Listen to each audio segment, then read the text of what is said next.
Hey, you guys, it's Ignorance 559 here. I'm going to touch upon the subject on for May 18th. Everybody knows what that day was all about. It was a massacre. May 18th, 2026. It is now May 29th. I'm a tad bit late, but better late than never, right? It was on this event that took place at the Islamic Center of San Diego. As you guys know, I'm a Muslim, so I'm gonna keep it 100, and I gotta put in my 2 cents here on what went down. The two youngsters who are the suspects are the two white boys. The youngster, 17-year-old Kane Lee Clark, and 18-year-old Caleb Liam. They went in there, and they were part of the whole mass shooting at our Muslim mosque, and who attacked our Muslim brothers and sisters. The victims are the security guard Amin Abdullah. He was 51 years of age, and Mansour Kaziha.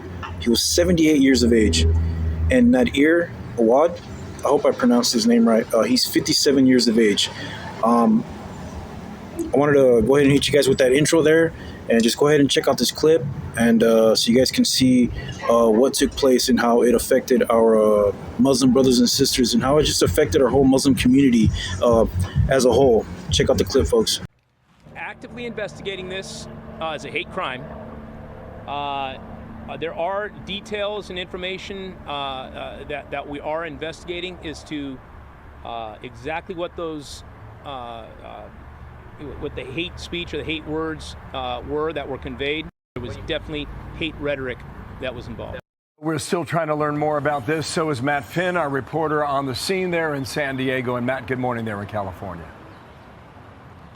Good morning, Bill. Right now, investigators are working to determine exactly why these two young men, 17 and 18 years old, shot and killed 3 people at this Islamic center that on any given day has lots of women and children on the property. And just in, Fox has obtained a photo of 17-year-old Kane Clark, one of the teens believed to be responsible for the senseless act of terror that took place here yesterday.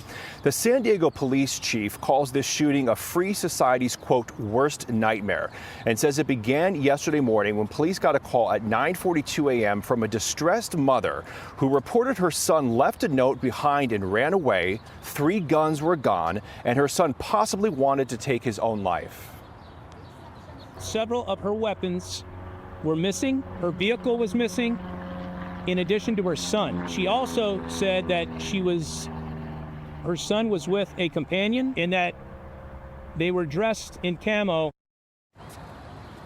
That police chief says as officers were taking in information from the concerned mother and realizing the threat was growing, they got reports of an incident at the Islamic Community Center and dispatched themselves, where 3 adults were found dead, including a security guard who's being hailed as a hero for saving lives. Police scanner audio reveals the terrifying moments as this shooting unfolded. 2 white males, black masks. 2 white males, masks. They were wearing no camo. One with an automatic weapon, one with a shotgun. We're going to grab these 2 victims and we can do life-threatening measures. 10-4, grabbing victims to do life-saving measures. Police say around the same time they were making entry, they got a call of a car a few blocks away that had shot at a landscaper who was going to be okay. And a couple blocks from that scene, they found the 2 suspects dead in a BMW from self-inflicted gunshot wounds. The police chief says there was hateful rhetoric involved, and this is being investigated as a hate crime. Bill, Dana. And one of those dead, a father of 8 children. Matt Finn, thank you. In San Diego, more to come, hopefully, throughout the day today. Learn more. Thanks. Well, see, so there you have it. There you have it. Wow. It's just a big wow. You know what I mean? To say we're shocked would be an understatement, right? We're gonna break it down here today, and I'm gonna go deep into this because I did grow up in the system. I did grow up in a lot of foster homes, a lot of group homes. I've seen a lot in the system. I've seen a lot of things that little kids shouldn't see inside of a courtroom or inside of a foster home or that group home facility. Okay, Tulare County, Santa Barbara County, Fresno County, Bay Area, Stockton, 209. I was everywhere, right? So I did see a lot. I saw a lot in the system and just how dark it is inside of the court judicial system. So why am I talking about the court judicial system? Well, look at this event that took place at our San Diego Islamic Center, right? And how it intertwines, it involves the Second Amendment. We live in a country here in America. From what I've seen in the system, the court system, any interaction with the cop, any interaction with the sheriff, any interaction inside of a courtroom with a white judge, I call it white America, white supremacy. White America and just the majority, not a lot, there's a lot, but there's very few, but white America is just hell bent on disarming people of color, blacks and browns, okay? That is a damn fact. It's a damn fact. And what I don't like is that for this nightmare, hellish event to take place. Sorry, guys, I'm out here at the Visalia Barnes and Nobles, and people are passing by, and cars are passing by. So if a loud vehicle passes by with a lot of American muscle, I will raise my voice so you guys can hear me. Okay. I've seen it all, and I'm tired of hearing that damn judicial rhetoric, right?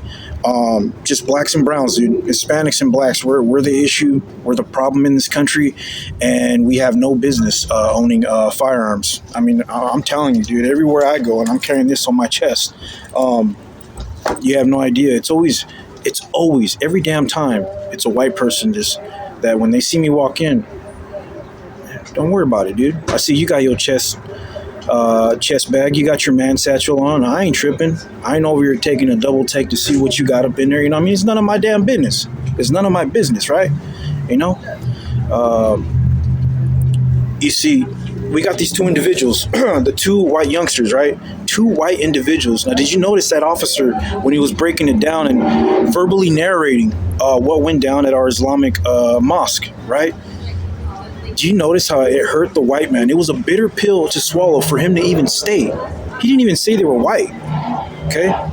You got 17-year-old Kane Lee Clark, white boy. 18-year-old Caleb Liam, white boy. Two whiteritos, okay? Two white boys, okay? So we live in a country here in America where they say white folks just love using this word against us. Criminals, criminals, felons, felons. Okay, right? Well, they preach all this stuff, but yet they voted in a criminal. They voted in a felon. They voted in a pedophile, Donald Trump himself, the Don. Yet he still gets to keep his Second Amendment rights. He can stay armed. Why? Because he's white? That's why. And I'm here to address that. I'm here to address that, the double standard.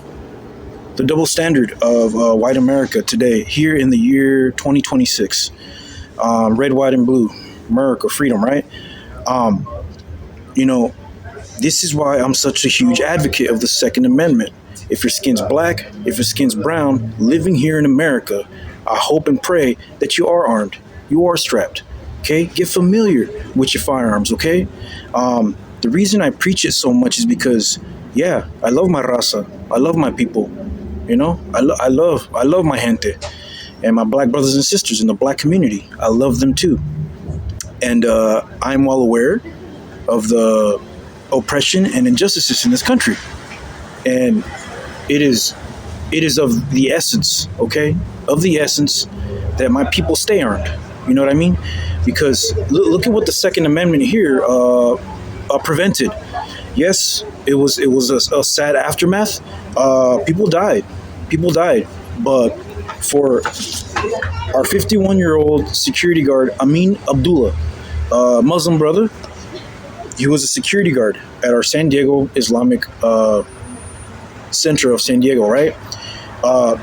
Look at that, he didn't hesitate to exercise his right to the Second Amendment, Had he not have responded, what if he missed something?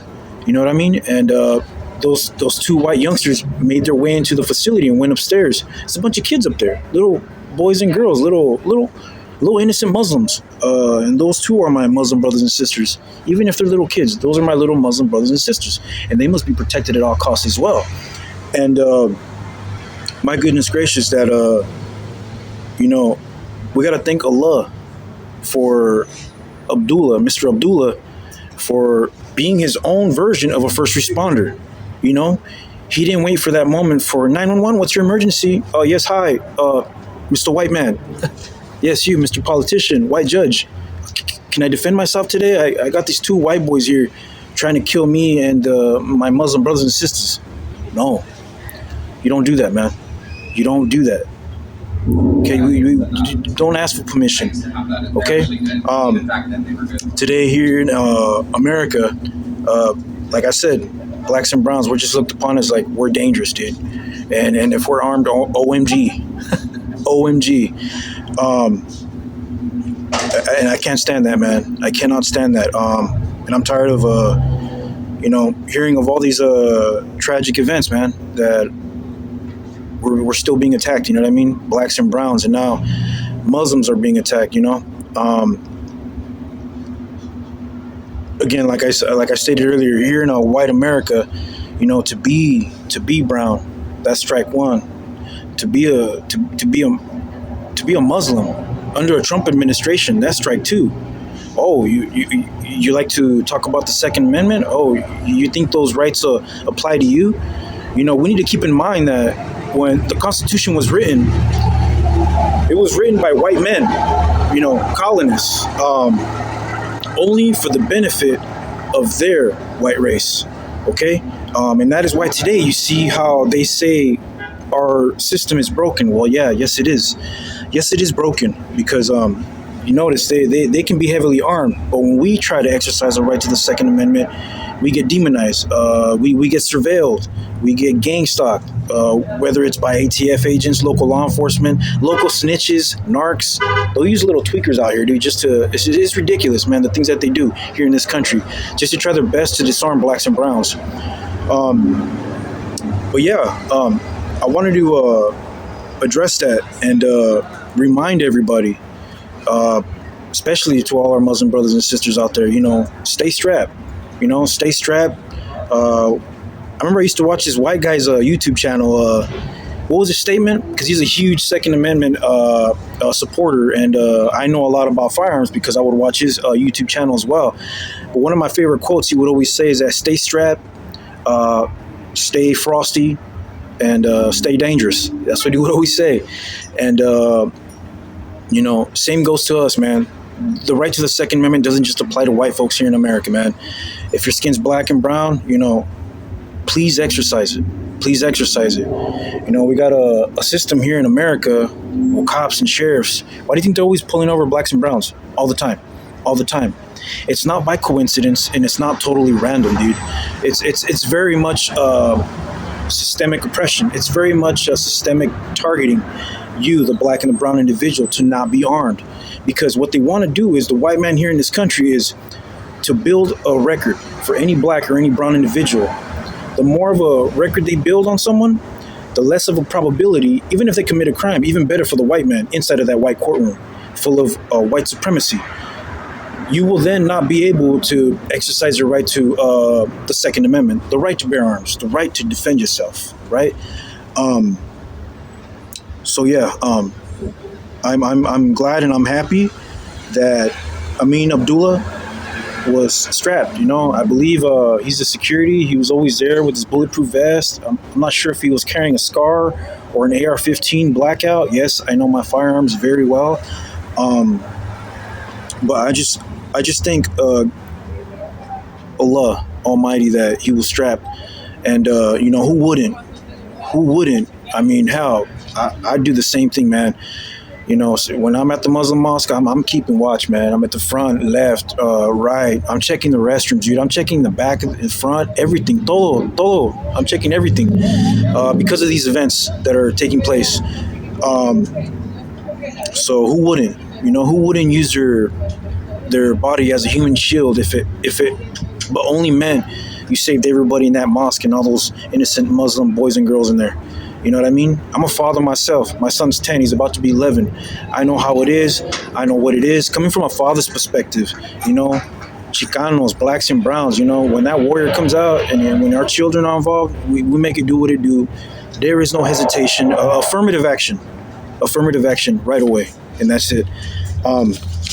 So yeah, I wanted to touch upon that subject and how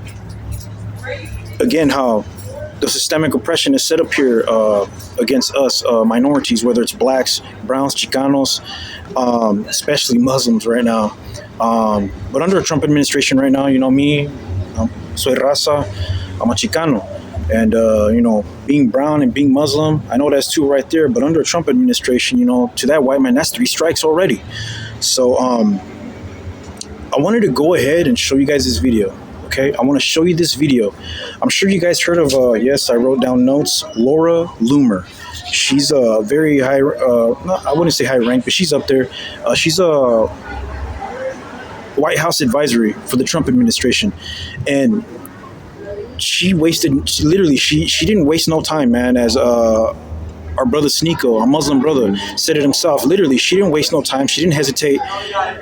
Her response right after this sad event of our Muslim brothers and sisters, you know, or just our Muslim brothers in general, any Muslim dying off of white hate crimes, her response was hateful, no heart, no soul.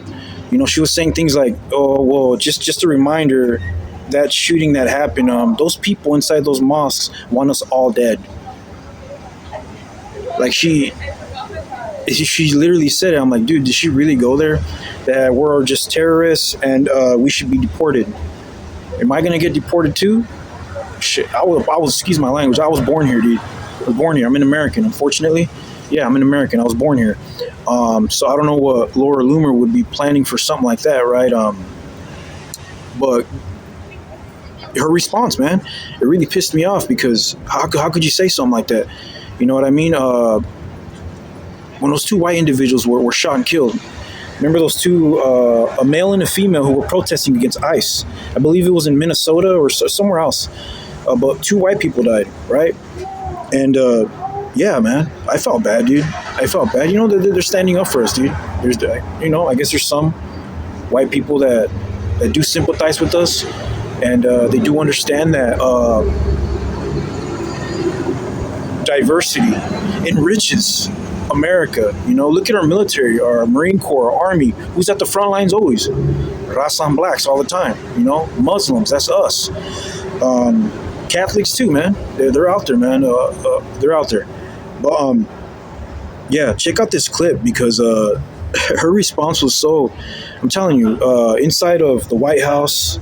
The Pentagon, Homeland Security, they have no heart. There is no soul on their behalf when blacks and browns pay the price or when Muslims pay the price, when Muslims pay with their lives. Check out the clip, folks, and look at Laura Loomer's response. Check it out. Loomer says the mosque that was supposedly shot up today. There's videos of the bloody body. She's immediately turning this into a conspiracy theory. You can see the victims of this attack. People have died. Just remember the people who attend this mosque want us all to be killed. I've attended this mosque. I went there. Children go there. They had to be safely escorted away from danger. And the rhetoric from Laura Loomer is that these children want all of us dead. We'll be told they are such amazing people. I'm not advocating for violence. I condemn violence. I'm showing you how evil this mosque is and it always has been. It should be raided by ICE and the FBI. She didn't waste a second. All right, you guys. So did you catch that? You saw that, right? Heard it? Yeah, that's her name, Laura Loomer. Laura Loomer.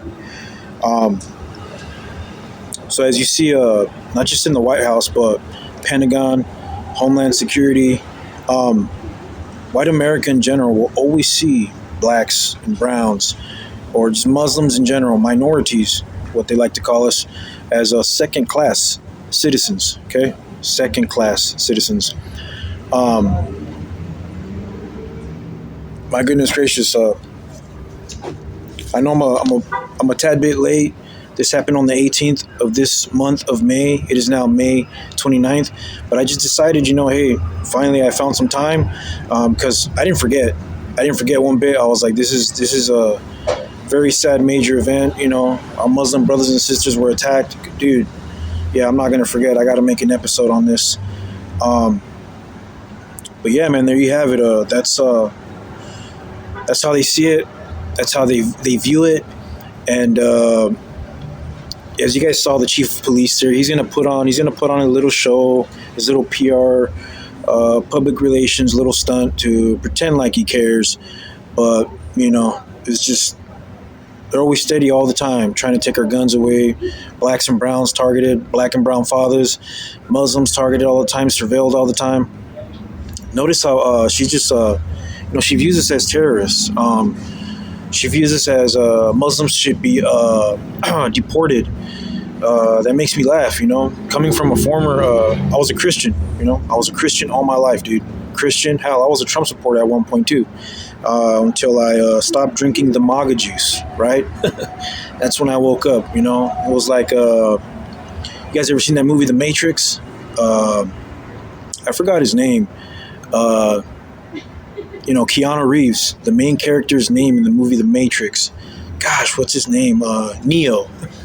I was unplugged, got unplugged, and I was like, oh man, all this cops and sheriffs, all these interactions, and then I did my research on white supremacy and all that. I'm like, oh dang, I'm going based off how cops and sheriffs have treated me. I'm like, wow.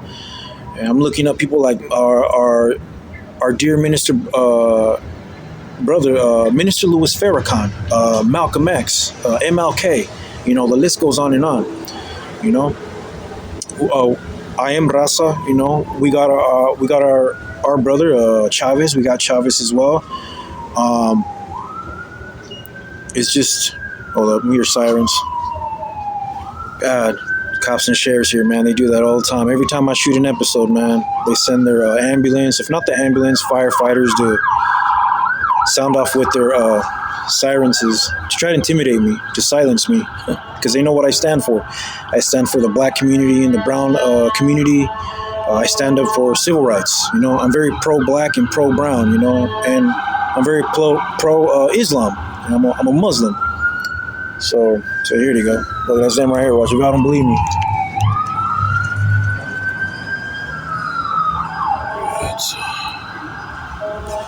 Yeah, man, they do that all the time.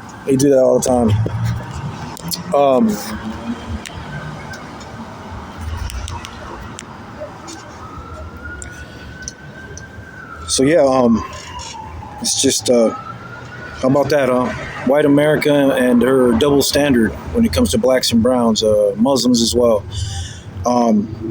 And what a sad tragedy, what a sad aftermath, but I want to say thank you to the security guard, Amin Abdullah. He's one of our Muslim brothers, and I think his sacrifice, I think his level of courage, his level of promptness, his level of responding, fearless, selfless, you know what I mean? And let's not forget Mansour Kaziha, 78 years old, and Nadir Awad, 57 years of age. So three people died. As for the two white boys, it's always a white boy, dude. It's always a white boy. Excuse my language, man. It's always some white boy out there doing what white people do best. What's that? That white shit. Running inside of a place and letting loose, whether it's with an AK-47 or an AR-15, a SCAR, whatever, what have you, Kimber, 1911, whatever, dude. Whatever they choose to strap themselves with that day, right? It's very rare that you see a black or a brown individual doing something like that.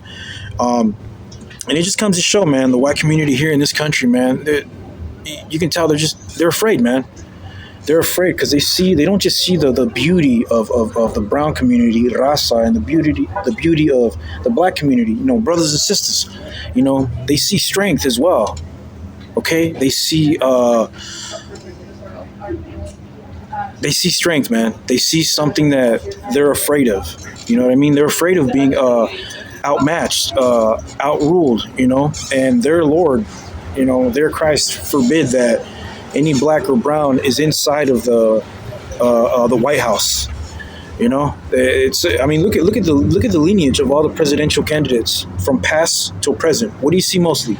All whites, all whites. Okay, and no, it doesn't make me racist that I'm calling out America's white supremacy, America's white privilege. Okay, America's systemic white oppression against blacks and browns and Muslims. Okay, that doesn't make me a racist. It makes me damn well. I'm well aware. That's what it means. I'm well aware, and I'm not afraid to speak on it. You know, I'm not afraid to speak on it. Yes, I'm well aware that the powers that be, cops, sheriffs, city council members, you know, all right wingers, Christian white nationalists, Masons. Okay, I'm well aware of them. I know who they are in specific. Okay, I know. I already went to the Visalia City Council members. I went inside of the chambers. I've seen them. I've met them, and let me tell you, those white folks didn't give a damn about what I had to say. Okay, I'm well aware. I'm well aware, which is why my YouTube channel exists today. Which is why it came to fruition. You know, I got tired of the white man not listening. If they ain't gonna listen, well, I'm gonna make my own channel, and I'm gonna use my voice. And when I voice my voice, I'm gonna make sure the whole world hears it. You know what I mean? Because freedom of speech, and because Second Amendment. Apparently, those rights only apply to whites.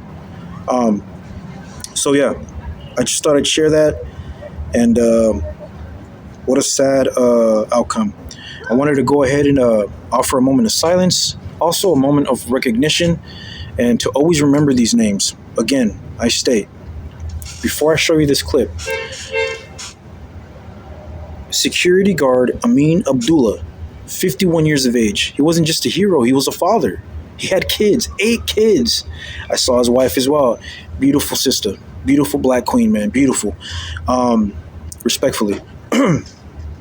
But he was at the front gates. He was a first responder, and he gave his life for our Muslim brothers and sisters. And you know, may Allah forbid over his dead body that any of the Muslim children were to be struck by any bullets. And you know, rightfully so, man. He did the right thing. I would have done the same thing too as a father. You know, I can only imagine what his mind was going through, his emotions, and not just from a Muslim's perspective, but from a father's perspective. You know what I'm saying? So I'm really thankful, and I appreciate Brother Abdullah, his level of courage. Let us not forget Mansour Kaziha, 78 years of age, and Nadir Awad, 57 years of age. Okay? I'm going to go ahead and conclude with this. Here's a clip, folks. Check it out. This is Amin Abdullah. When gunfire erupted at the Islamic Center of San Diego, he didn't run. The security guard stood between the shooter and the children inside the mosque. He gave his life trying to stop a massacre. Investigators believe his actions helped stop the attacker from entering deeper into the building where children were present. Officials say that it all could have been far worse.